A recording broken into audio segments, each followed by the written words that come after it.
നമസ്തേ, നമസ്കാരം. അപ്പൊ കഴിഞ്ഞ ദിവസം വണ്ടിക്കകത്ത് സ്വിമ്മിംഗ് പൂൾ പണിത ഒരു ചേട്ടനുണ്ട്, സഞ്ജു ചേട്ടൻ. അപ്പൊ സഞ്ജു ചേട്ടാ, സഞ്ജു ചേട്ടൻ ഇപ്പൊ ചെറുതായിട്ട് പണികളൊക്കെ കിട്ടി തുടങ്ങിയതാണ് നമുക്ക് ഓരോ വീഡിയോസിൽ നിന്ന് കാണാൻ പറ്റിയത്.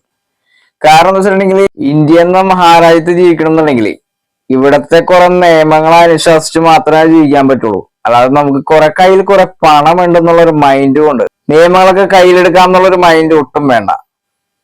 അതിനുള്ള ഒരു 8ന്റെ പണിയാണ് ഇപ്പൊ നിങ്ങൾക്ക് കിട്ടിയിരിക്കുന്നത്. അതിപ്പോ സഞ്ജു ചേട്ടൻ മാത്രമല്ല, ഏത് യൂട്യൂബർ ആയാലും ഏത് രാജാവായാലും ഇന്ത്യ എന്ന മഹാരാജ്യത്ത് കുറെ നിയമങ്ങളുണ്ട്, അനുശാസിക്കുന്നുണ്ട്. ആ നിയമപ്രകാരം മാത്രമേ നമുക്കിവിടെ ജീവിക്കാൻ സാധിക്കുള്ളൂ. അത് മാത്രമല്ല, കയ്യിൽ കണ്ടമാനം പണമുണ്ട്, ഇത് എന്റെ പണമാണ്, ആ പണം കൊണ്ട് ഞാൻ എന്തും വാങ്ങിക്കുന്നുള്ള മൈൻഡ് വേണ്ട, അതൊട്ടും വേണ്ട. അതുകൊണ്ട് തന്നെയാണ് ഗണേഷ് കുമാർ സാർ ഇപ്പൊ ഇങ്ങനെ പറഞ്ഞിരിക്കുന്നത്. പണക്കൊഴുപ്പും അഹങ്കാരവുമാണ്. ഇനി ഇത്തരം പരിപാടികളുമായിട്ട് റീച്ച് കൂട്ടാൻ വരാത്ത വിധത്തിൽ ഉള്ള പരിപാടികൾ ആരംഭിക്കും. കാരണം എന്താണോ, പൈസ ഉള്ളവൻ കാറിൽ സ്വിമ്മിംഗ് പൂളിട്ട് നീന്തണ്ടായില്ല, വീട്ടിൽ നല്ലൊരു സ്വിമ്മിംഗ് പൂൾ പണിയുക, രാവിലെയും വൈകിട്ട് നീന്തുക, നല്ലൊരു വ്യായാമമായിരിക്കും. നമ്മുടെ നാട്ടിലൊരു ചൊല്ലുണ്ട്, ചില സ്ഥലത്ത് ആലി കളിച്ചാലും ചിലർക്ക് അതൊരു തണലെന്ന് പറയും. ഭ്രാന്തന്മാര് സമനില തെറ്റി കാണിക്കുന്ന വേലകൾക്ക് റീച്ച് ഉണ്ടായി കൊടുക്കരുത്. MD ഒന്നും വെല്ലുവിളിക്കേണ്ട, പഴയ കാലമല്ല എന്ന് മാത്രം ഞാൻ ആ സുഹൃത്തിനെ ഓർമ്മിപ്പിക്കുക. അനിയൻ ശുപാർശ ചെയ്ത് കാര്യം സാധിക്കാം എന്ന് വിചാരിക്കേണ്ട. MD വിളിച്ച് ഉപദേശിച്ചു വിടുമ്പോഴും പുറത്തു വന്നിട്ട് എൻ്റെ റീച്ച് കൂടി 10,000 കൂടി, ഇത്തരം ആന്റി സോഷ്യൽസിനെ പ്രോത്സാഹിപ്പിക്കുന്നതാണ് റീച്ച് കൂടി വരുവാൻ. യൂട്യൂബർക്ക് റീച്ച് കൂടുന്നതിന് എനിക്ക് വിരോധമൊന്നുമില്ല. പക്ഷെ നിയമലംഘനം നടത്തിയിട്ട് യൂട്യൂബിന് റീച്ച് കൂട്ടുമ്പോൾ മാന്യന്മാരായ വ്യക്തികളോട് എനിക്ക് പറയാനുള്ളത്, ഇങ്ങനെയുള്ള ആളുകളുടെ ഒന്നും യൂട്യൂബ് കണ്ട് റീച്ച് ഉണ്ടാക്കി കൊടുക്കാൻ നിൽക്കാതിരിക്കുക എന്നുള്ളതാണ് നമ്മുടെ അന്തസ്സ്. കാരണം നിയമലംഘനം എന്ന് പറയുന്ന ഒരു പൗരൻ്റെ ഏറ്റവും മോശപ്പെട്ട സ്വഭാവമാണ്. കാരണം നിയമത്തെ മാനിക്കുന്നവനാണ് യഥാർത്ഥ പൗരൻ, യഥാർത്ഥ രാജ്യസ്നേഹി. ഈ ആർക്കും എന്ത് ഗോഷ്ടിയും കാണിക്കാം എന്ന് കരുതണ്ട. ട്രാൻസ്പോർട്ടിൽ ഇത്തരം വേലകൾ കാണിച്ചാൽ കർശനമായ നിലപാടായിരിക്കും. മാത്രമല്ല, ബഹുമാനപ്പെട്ട ഹൈക്കോടതിയുടെ കർശന നിർദ്ദേശമുണ്ട്, ഇത്തരം ആളുകളെ നിരക്കി നിർത്തണമെന്നാണ്. ഈ കാര്യത്തിൽ തന്നെ കർശനമായ നടപടി എടുക്കാവുന്നതിൻ്റെ ഏറ്റവും കർശന നടപടി എടുത്ത് ബഹുമാനപ്പെട്ട കോടതിയിൽ റിപ്പോർട്ട് നൽകണമെന്നാണ് ബഹുമാനപ്പെട്ട കോടതിയുടെ നിർദ്ദേശം. അത് അക്ഷരം പ്രതി പാലിക്കുകയും ഇനി ഇത്തരം പരിപാടികളുമായിട്ട് റീച്ച് കൂട്ടാൻ വരാത്ത വിധത്തിൽ ഉള്ള പരിപാടികൾ ആരംഭിക്കും. ഈ കക്ഷിയുടെ തന്നെ എനിക്ക് തോന്നുന്നത്, ഞാനത് കണ്ടപ്പോൾ എനിക്ക് തോന്നിയൊരു വ്യക്തിപരമായ അഭിപ്രായം പണക്കൊഴുപ്പും അഹങ്കാരവുമാണ്. അല്ലാതെ ഒരു മാന്യൻ്റെ, ഞാൻ പറഞ്ഞല്ലോ മുമ്പേ നിയമം അനുസരിക്കുകയും നിയമത്തെ മാനിക്കുകയും ചെയ്യുന്നവരാണ് മാന്യന്മാർ, അവരാണ് യഥാർത്ഥ നല്ല പൗരന്മാർ. ഒരു നല്ല പൗരനാണെന്ന് എനിക്ക് തോന്നിയില്ല.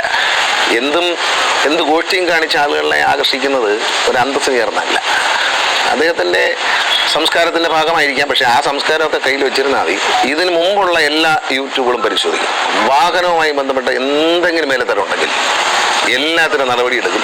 ഏതായാലും ബഹുമാനപ്പെട്ട ഹൈക്കോടതി നിർദ്ദേശത്ത് ഞങ്ങൾ ഉപദേശിച്ചു, ഒന്ന് ശാസിച്ചു വിട്ടു എന്നൊന്നും ആയിരിക്കില്ല നടപടി. ബഹുമാനപ്പെട്ട ഹൈക്കോടതി പറഞ്ഞ ഒരു കർശനമായ നടപടി എടുത്തിട്ടേ അറിയിക്കുള്ളൂ. അല്ല, ഉപദേശിച്ചു വിടുന്നത് പ്രായമുണ്ട്. 17 വയസ്സുള്ള കുഞ്ഞുങ്ങൾ, ചെറിയ കുട്ടികളൊക്കെ എന്തെങ്കിലും അബദ്ധങ്ങൾ കാണിക്കുമ്പോൾ അവരെ നമ്മൾ ഒരു നല്ല നടപ്പിന് വേണ്ടി നമ്മൾ ഗാന്ധി ഭവനിലും മെഡിക്കൽ കോളേജിലും ഒക്കെ വിടുന്ന നല്ല നടപടികളാണ്. അതെനിക്കിഷ്ടമാണ്. കാരണം വെച്ചാൽ കുഞ്ഞുങ്ങളാണ്, അവർക്ക് പ്രായമായില്ല. പക്ഷെ പ്രായപൂർത്തിയായിട്ടും പണത്തിൻ്റെ കുഴപ്പമുണ്ട് അഹങ്കാരം കാണിച്ചാൽ അകത്ത് കിടക്കും എന്നേ പറയാനുള്ളൂ. അതിന് കർശനമായ നിലപാടായിരിക്കും. ഈ മോട്ടോർ വെഹിക്കിൾ ഡിപ്പാർട്ട്മെന്റ് ചരിത്രത്തിലെടുത്ത ഏറ്റവും കടുത്ത നടപടി. ഞങ്ങൾക്ക് ഉപയോഗിക്കാൻ പറ്റുന്ന അധികാരത്തിൻ്റെ, ആ നിയമപരമായി ഉപയോഗിക്കാൻ പറ്റുന്ന പണിഷ്മെന്റിന്റെ ഏറ്റവും അങ്ങനത്തെ പണിഷ്മെന്റ് ആയിരിക്കും. അവനവൻ്റെ പൈസയൊക്കെ പോക്കറ്റിൽ കിടന്നാൽ മതി. നിയമം, ഈ രാജ്യത്ത് നിയമമുണ്ട്. പൈസ ഉള്ളവൻ എന്നാൽ പിന്നെ ആരെയും കൊല്ലാമല്ലോ.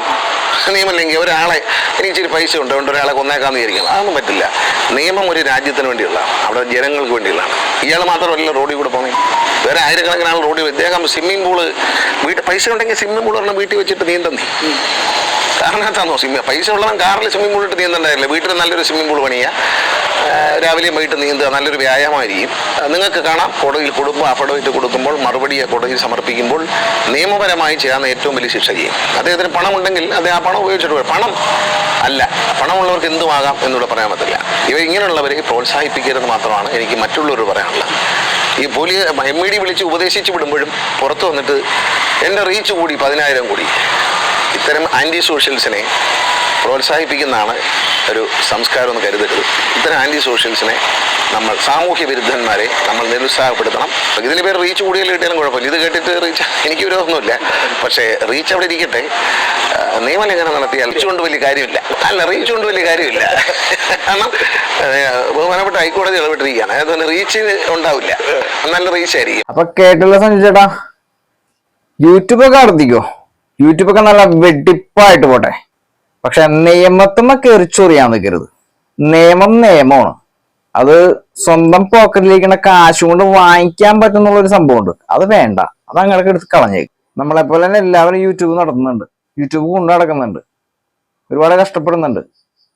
അപ്പൊ നിയമം പാലിക്കാതെ, കർശന നിയമങ്ങളുണ്ട്, അതൊക്കെ പാലിച്ചിട്ട് തന്നെ എല്ലാവരും മുമ്പോട്ട് കൊണ്ടുപോകാൻ പാടുള്ളൂ. അല്ല തോന്നിയ പോലെ എൻ്റെ കയ്യിൽ കുറെ കാശുണ്ട്, ഞാൻ ഇത്രയും രൂപ അത് വാങ്ങിക്കും, പിന്നെ നിയമം കയ്യിലെടുക്കാം, എന്തും ചെയ്യാം, ആ ഒരു മൈൻഡൊക്കെ അങ്ങോട്ട് വിട്ടേക്ക്.